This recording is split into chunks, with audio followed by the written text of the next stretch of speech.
Blessed love and peace in Rastafari. We on this joint now. Okay. All right. So a few things this year. At the moment, as the dusk, as the dusk, as the dusk. I'm reminded this being a point of intensity within American culture, um, and that explaining some of the activity. A lot of the activity is actually, well, that's not even the point for right now.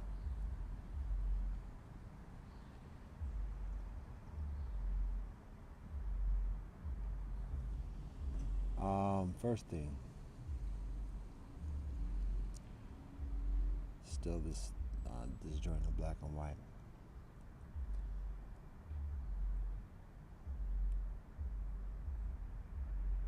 Yin and yang.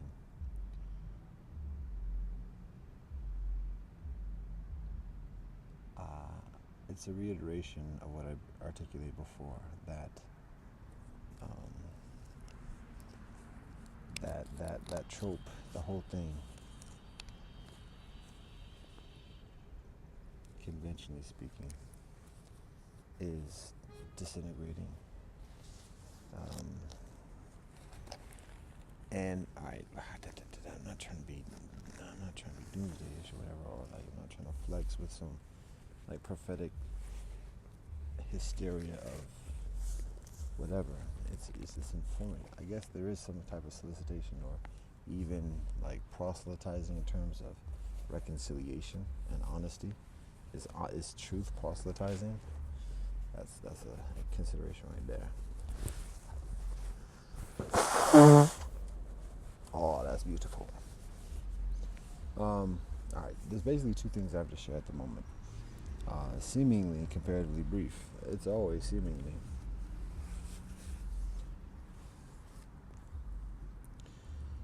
First joint on black and white, second one on myself, and just a reflection upon promenading a few minutes ago.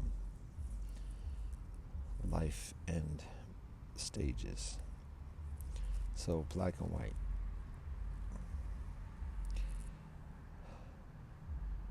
People who have entrenched themselves in those tropes, the benefit of being encouraged and inspired to find further solutions, further honest solutions, modest solutions, genuine, enduring solutions. So this is speaking to that interest and inclination.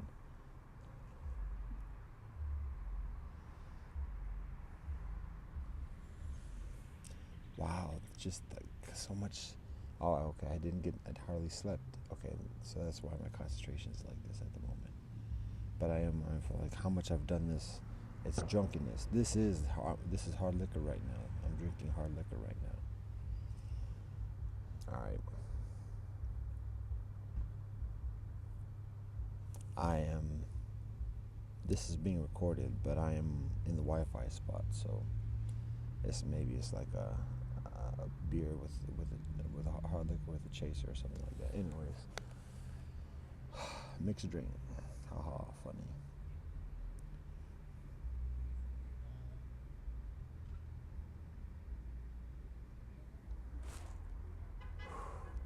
All right, black and white.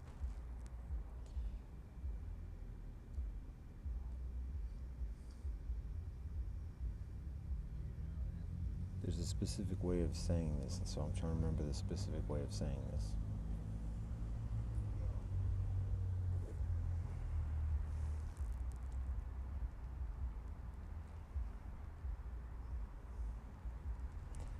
I said before that there is no such thing as black and there is no such thing as white. The emphasis is African European for those who identify as such, because it's not even a matter of social construct or whatever else. It's a matter of, well, imperialism, but is that anything different than the whole social construct trope? It's conjured, and beyond the conjured, it's manipulating. It's the divide and conquer. That's the important thing to recognize. It's the divide and conquer, and the victim Tropes is just self-hatred, and this is not coming from a sellout who ad, um, um, promotes convention. I'm not a citizen, so it's a different kind of team. If you listen to the militant black folk talk about, black men talk about responsibility and accountability, same team. So there's all right, working to the point. This must be like a quota thing of having a minimum duration. Sarcasm.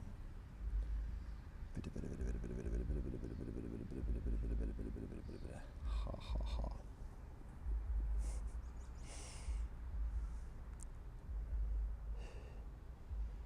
The interesting mnemonic devices that we employ as a way of cultivating concentration at certain moments. It's a subconscious tool that, when we become increasingly conscientious of it, becomes less effective. And then we also become increasingly aware of the influences that we have within those subconscious devices that are supposed to help us, but at the same time also can be somewhat ironic as well. Life. Black and white.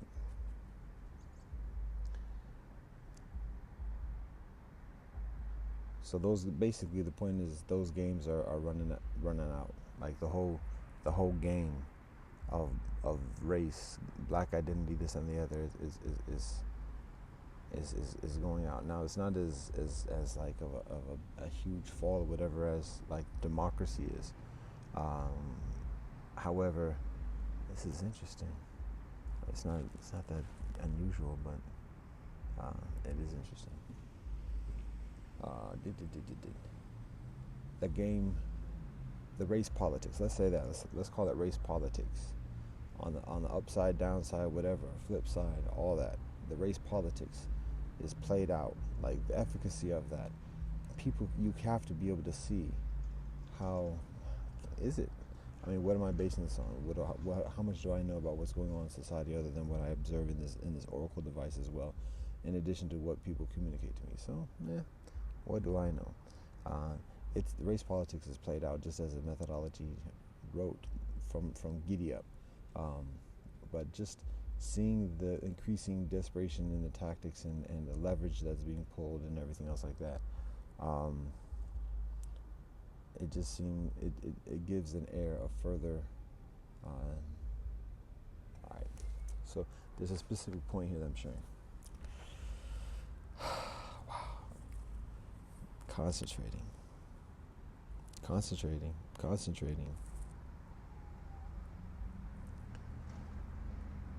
Okay. The emphasis. I'm not trying to be a naysayer. Not trying to be to put things down, and I have nobody to blame about my tendency at the moment of doing it, and even in recent days of just being a critic and naysayer and everything. I can't say I'm just responding to what I'm observing. I can't say that I'm increasingly enveloped in the mainstream culture of the money interactions and everything. So I can't blame any of that. So what I can do, Bunny is back. What I can do is actually, that might be a Robin. What I can do is focus on the positive, and that's what I'm endeavoring to do here. The point for me talking about black and white is to encourage people to recognize that people's heritage is European and African, respectively, and that is where the solution is. That is where the necessity is. The world game is evolving.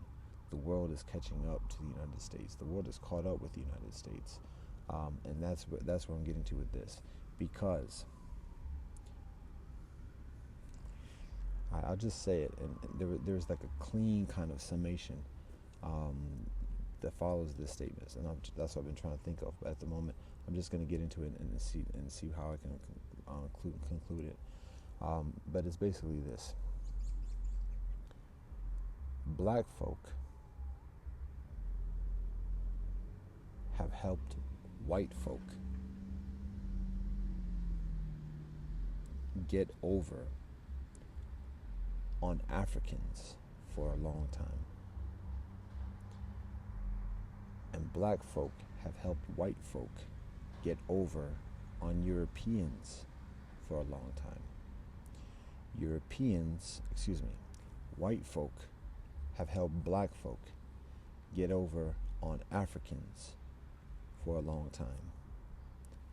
And white folk have helped black folk, lightweight, get over on Europeans for a long time.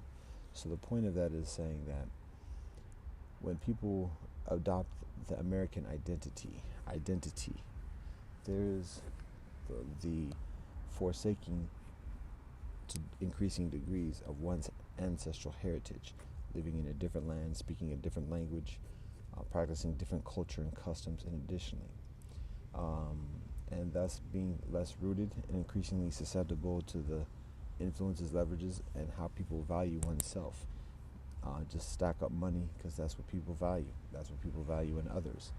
And so when people just see each other as colors or types of colors from different geographies, it's just a very quid pro quo kind of usury type of culture and mindset. And so that's when people become white and black in that type of mindset of exploitation, not just objectification. It's exploitation, and there's intrinsic self-hatred. White supremacy is self-hatred. Black supremacy is self-hatred. Black identity is self-hatred, and white identity is self-hatred. It's ignorance. And when it's the intentionality of the identity is what makes it self-hating, because ignorance is one thing, but it's the intentional ignorance that is further devolving. So that goes for black and white. Anybody who comes to the United States intentionally and unintentionally to a certain extent, but anyways, the point is actually to encourage people. We should wrap this up because my positivity, the energy levels is comparatively moderate at the moment, and it's late again. This is my curfew. The daylight is waning, and this is my curfew to go home. So I'm out past my curfew at this moment. The street lights are on. It's an encouragement to connect back with with people's heritage, to value oneself through that heritage. At this very moment, that's the solution for kinfolk. The games of exploitation based upon the U.S. methodologies of divide and conquer domestically and internationally are increasingly and exponentially, can we say that? Why not? Exponentially increasingly dwindling. That's the velocity of post-modernity.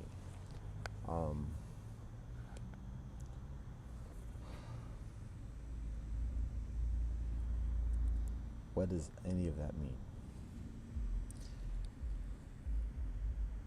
Oh, I know what it is. Okay, wow. Okay, finally found it. Remember it. I remember it. Okay, the purpose of all this. Thank you. Wow. Hallelujah. Okay. Baruch Hashem. Alhamdulillah. Jayom. Shishi. Mado'om. The purpose of this is this. In America right now, the paradox and the solution is this. Black folk have to help white folk become European, and white folk have to help black folk become African. That's the solution. All the different scenarios that I've described before, whether the change is proactive, whether the change is facilitated by outside authorities, whether the change happens through just natural, or not natural, but world market conditions, where the change comes through the underbelly of the underworld, the way that the solution is manifested at whatever point it's done, in whatever scenario it's done, it's through white people helping black people become African, and black people helping white people become European. It's not a charity. It's not one being greater or higher or lesser than another. both have to help each other to be who each one is respectively. That's like the divine providence that we're observing in terms of solution, and how tenacious that is, because a lot of the people who would like readily agree with that are not doing it. That's a lot of the people in like the liberal kumbaya set, so entrenched within the psychosis of gaslighting and artificiality, of not delving into that, because it requires letting go of the security and the comfort and all the trappings that have been amassed and stacked from the atrocities. And the Kumbaya set, it has yet to show readiness for that. So people know that, and like intellectually say, oh yes, that's poetic, that's romanticism, or whatever else, and then may contribute to it or whatever. But this is not a vacation. This is a mission, not a small time thing. Haha. Flabby rock I am. Anyways, all right. I must be done with this joint because now I'm cracking jokes. So I'm gonna just put it like that. Black people have to help white people become European, and white people have to help black people become African. Black people have helped white people get over on Europeans. Black people have helped white Americans get over on Europeans for a long time through economics, warfare, politics, and additionally cultural xenophobia. White Americans against Europeans. It's called soccer. What do you think that is? That's white on white crime right there.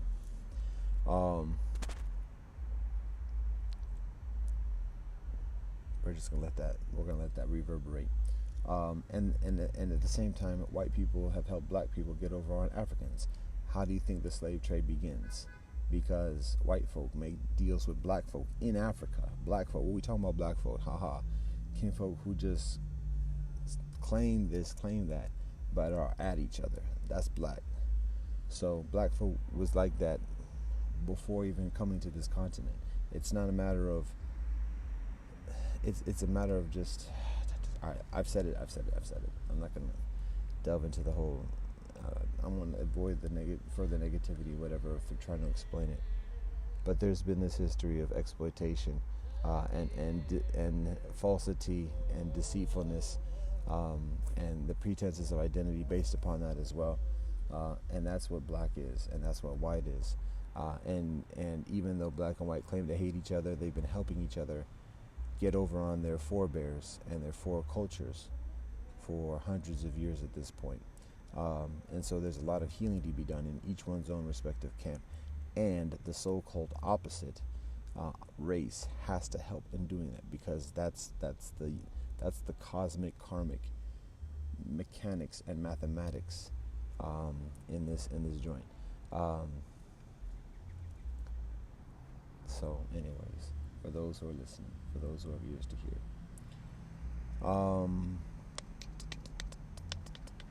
that's the first thing. Here's the second thing. Whilst I can think about it, and whilst I can probably say it in kind of comparatively succinct. Can you guess what that is? Succinct and concise together. Congratulations. Can you say succinct? I knew that you could. Big up Dora the Explorer. That's not even my age. That I was a grown man when that was on. So whatever. How do I know about that? TV. I was still watching TV. PBS. Nothing else is on. Afternoons. What was I doing in the middle afternoon? What was I doing watching TV in the 90s or the 2000s? Probably just getting out of the psych ward. That's facts. Anyways, all right. And probably taking a break from study Holy Scriptures and everything else, like I said before. So here's the joint from recently. As I'm walking up here a few minutes ago. The consideration is that I mentioned before, as we mature in life, as we get to a certain age, we lose ourselves, and we have to attach ourselves to something else. in order to just like fend off the aggressions, the competitions, the replacements, and otherwise. We can have a personal strength and charisma and everything else for a certain point, to a certain extent in life, dealing with things, but particularly in a republic where everything is institutionalized and there's a specialist to do all different types of things, like it's extremely difficult to be that way. I mean, actually, there is that propensity when people live like an extremely simplified life, but even in doing that, even living as like a Quaker, not even a Quaker, but a Amish or a Mennonite or Rastafari or whatever, it's a matter of connecting with that identity and just being immersed and withdrawn from society, mainstream society, and immersed in that identity. So that in itself is a matter of usually somebody's distinguishing themselves from how they are raised, because many people are raised in a compared to the mainstream way.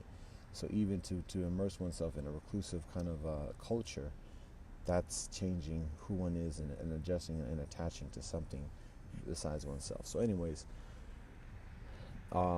regardless, rich, poor, color, religion, people attach themselves to one thing or another. Now, the other thing is that people can do that proactively. Like if people are born into a very conservative, orthodox, reclusive community, and that's how people are raised, then it's a further congruence. People are the same people. They were the standoffish, don't mess with people as children. Oh, who is that? Oh, they think they're better than us. Or they so quiet? And what are they talking about? What are they scheming on? Why are they so quiet all the time? Why don't they ever play our games and everything? Because they live they live a life. They live a discipline, and so they're standoffish. They don't have fun. They don't go to parties. They don't do all this and the other. But at the same time, like they're the same person 30 and 40 years later, because they're part of the same community, speak the same language, do the same rituals, and additionally, so there's a strong continuity and momentum since those youthful age. For the mainstream person, again, like I said, rich, poor, black, white. Anyway, all right. The point for that is this. Talking.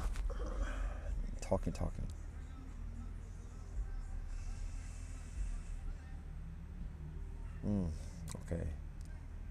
I observe that. So how can I be? Am I a different person than I was as a youngster? Yes, I am. I'm talking.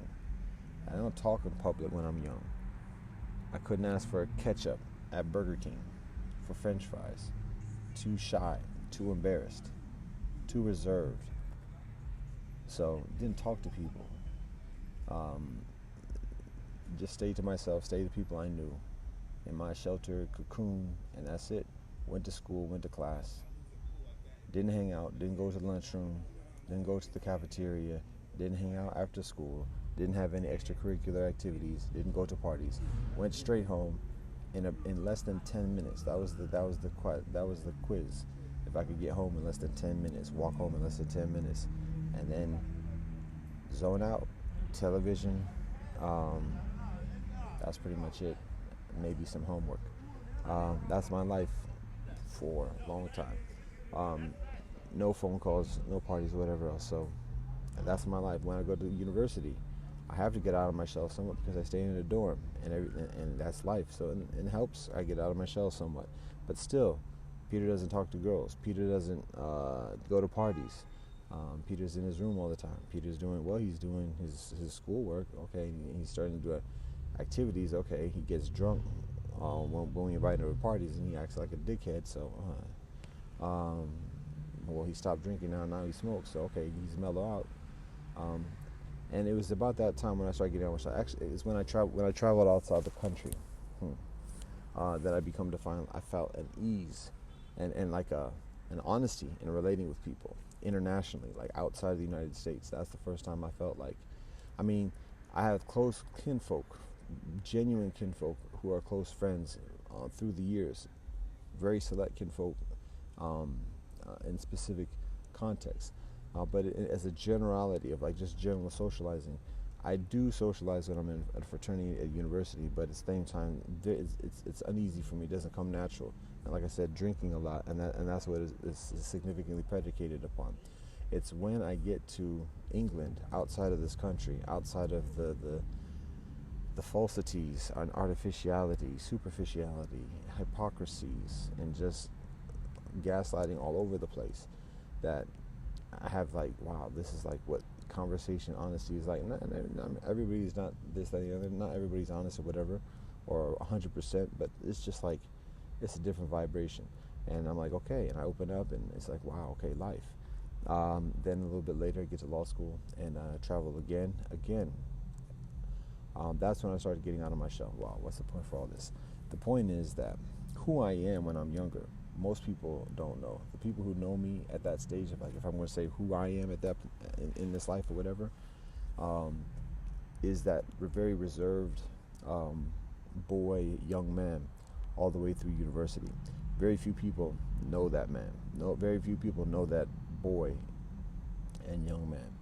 Very few people in this life, on this earth today.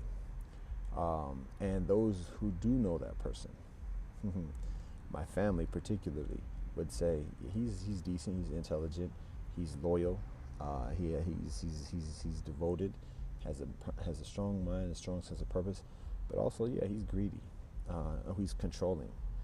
I'm significantly accused of being manipulative, but I still disagree with that one. I can't be. Just a matter of trying to figure out like what I have a want for and how to get it. And much of the time, what I want at that moment is just very superficial and unnecessary things. So when somebody wants very unnecessary, superficial things, the methodology for getting those tends to be somewhat manipulative or extortionary or otherwise. So.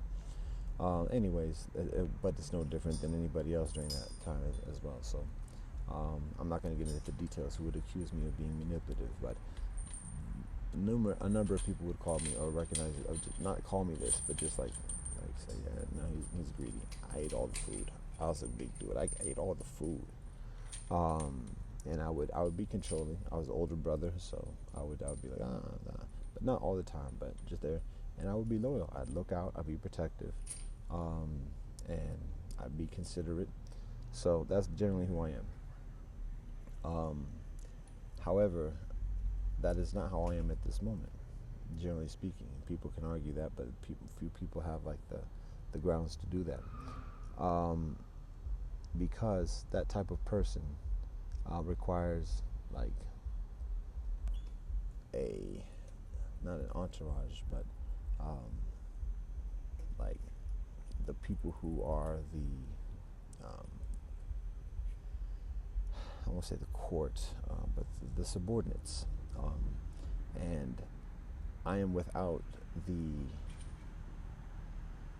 trappings that are generally necessary to have a cadre or a crew of subordinates, meaning money or other things like that, to be controlling and manipulative or whatever else.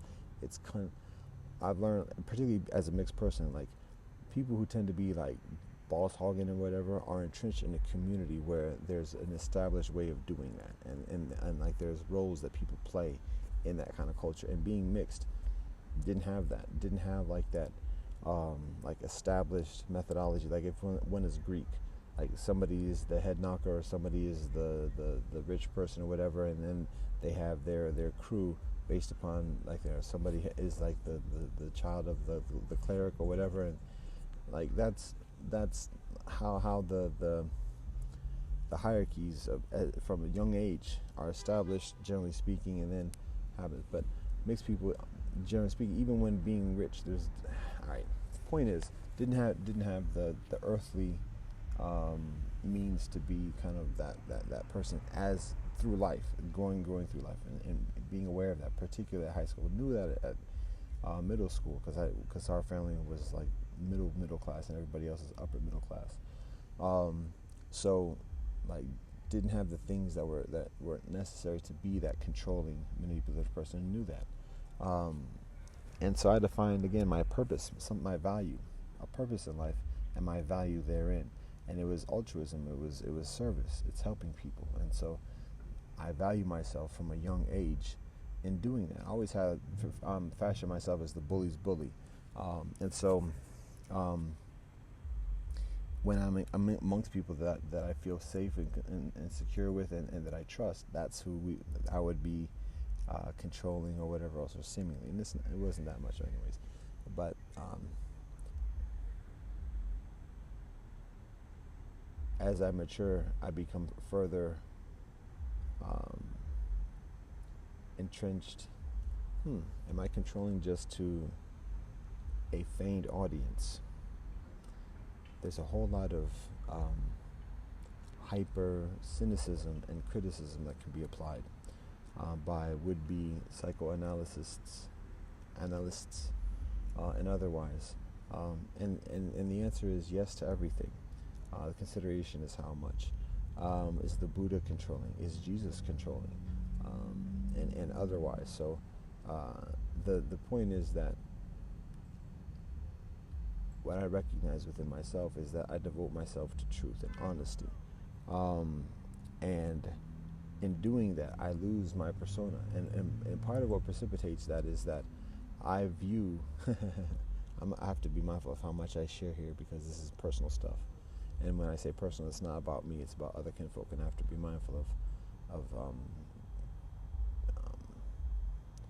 preserving the integrity and well-being of other people's information and experience. So what I will say is that I have recent experience of strong nostalgia about my life in my younger days and who I am during those days, and additionally, and who people are that I live with, that I build with, and additionally during those days. And I'm reminded about I see how people progress in life and having children, and now Kaz is getting ready to have grandchildren, and at that stage, I'm still in a spiritual path.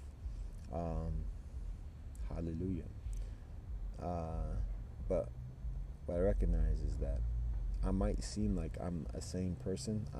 If somebody's meeting me at the moment, they might find me to be comparatively personable and congenial or whatever, and immediate and genuine, and thus presume that I'm always this way. Like I've always been like this, like outspoken or like plain or confident or at peace. And additionally, and this is very different. The surface level may be very similar, but this is very different as a person than I am, as a being, I should say, than I am 30 and 40 years ago. And it's appropriate for me to recognize that too, because just as kinfolk have to attach themselves to a political ideology at some stage in life, or to a grind, or to somebody else's mastership as a subordinate, and lose their sense of self. And it's not absolute, but just smaller and smaller, like who the person is, their memories, their long-term relationships, and additionally get smaller and smaller because they have to like relinquish a lot of who they are to serve a role in this life. The same thing applies to the prophet, to the spiritual aspirant, and additionally, and to myself, and the corporation or the mastership that I relinquish myself to increasingly is truth, God, earth, and well-being of kinfolk. And so I sacrifice. Well, I shouldn't say sacrifice. I relinquish so much of my experience in life, my personal relationships, family relationships, friends, and it's not in some ways it's a volitional, direct, intentional thing. It's not wanted, but it's just a matter of like making a decision. It's like this is. It's difficult to even say it's a decision. It's just like I have to live. This is what it is, and it's extremely difficult. I have to be mindful of how much I say again, because I have to be mindful about other people's preferences. It's a different. I am a different being. One thing I'm thankful for is that I have a positive relationship with everybody that I know in life. A loving relationship with everybody that I know in life. I have no enemies. I am unaware of anybody having any animosities to me generally speaking, personally, I know nobody has any legitimate beef against me, um, but that doesn't necessarily mean that doesn't mean that somebody doesn't have animosity towards me. Um, but in terms of my relationships with women, um, haven't had a bad breakup per se. I've treated women poorly, but during that time, um, there is a comparatively amicable distancing. In recent years, particularly, there's been a lot of awkwardness, but that can be attributable to a number of different things. And in those circumstances, um, I think people can recognize that I am very genuine and respectful in my communications with the women, where in these uncomfortable or awkward, even cringe um, experiences are had.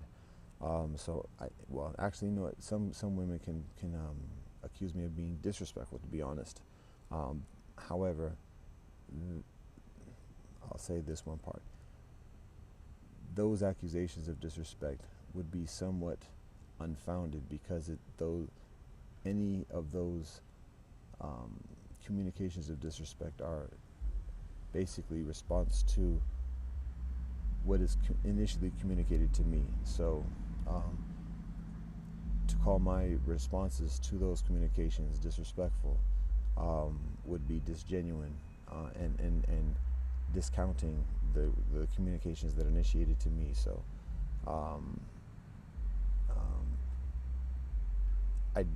I'll leave it at that. So all that being said, still there's no reason for anyone on this earth to have a legitimate beef towards me.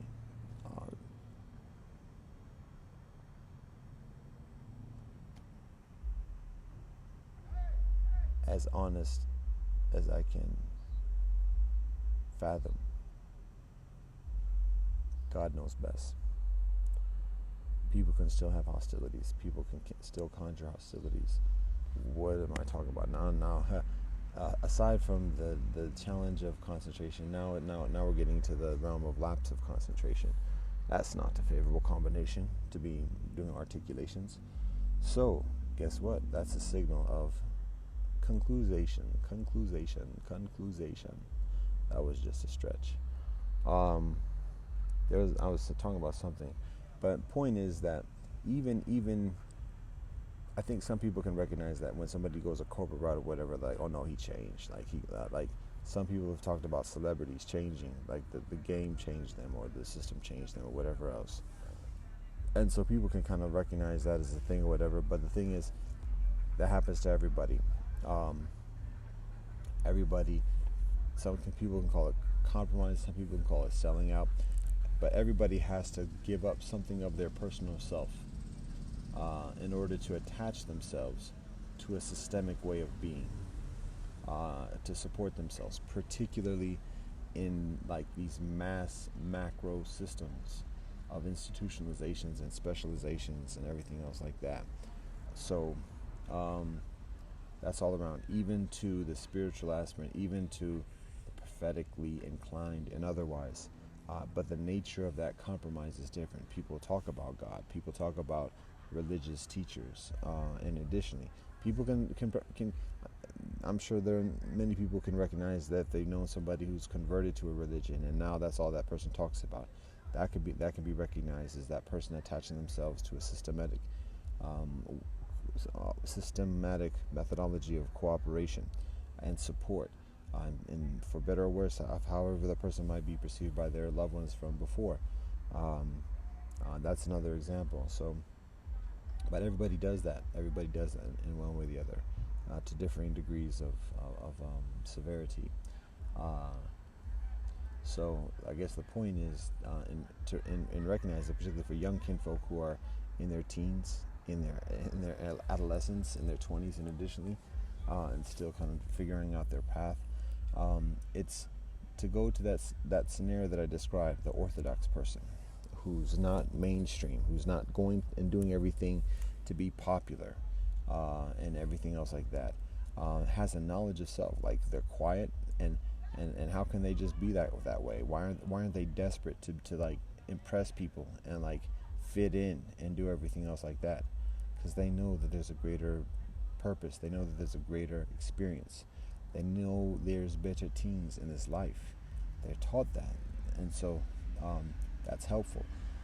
So what I'm sharing with the kinfolk who are receiving this at the moment is that that's there, and so obviously there's specificity depending upon our geography, ethnicity, language, religiosity, traditions, and additionally there's that guidance, and there is that truth, there is that peace, there is that confidence, there is that purpose, and there is that vocation. It's a service, because when we find that, then it's a matter of like, okay, guess what our purpose is in life? Just to keep this going. Okay, now we become a teacher. Whatever we do, we're a teacher. If we're serving food, we're a teacher. If we're cleaning, we're a teacher. If we're writing letters, we're a teacher. If we're drawing pictures, we're a teacher. If we're playing music, we're a teacher. If we're healing people, we're a teacher. If we're engineering wagon wheels, we're a teacher.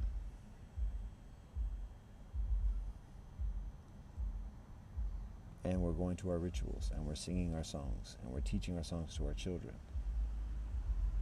and we're wearing our clothing, and we're being in relationship, and we're communicating, and we're budgeting, and we're maintaining ourselves, eating healthy, exercising, helping each other, and further. So it's a way of being, and the longer we practice it, like the further we are ourselves. The greater loyalty we have, the greater loyalty we are. So that's the invitation. That's the consideration. That is the eventuality. We're gonna keep it at that at this point. The green has now turned into green. Yo, what is the color of a tree in the daylight? Brown and green. At sunset, purple and orange.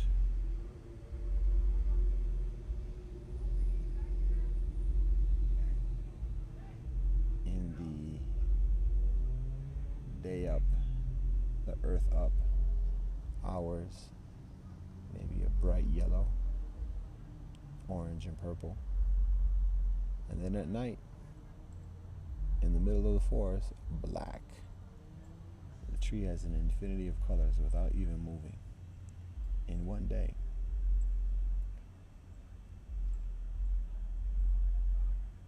And each being, we give all thanks and praise to the Most High, Elohim, blessed love and peace, and Rastafari.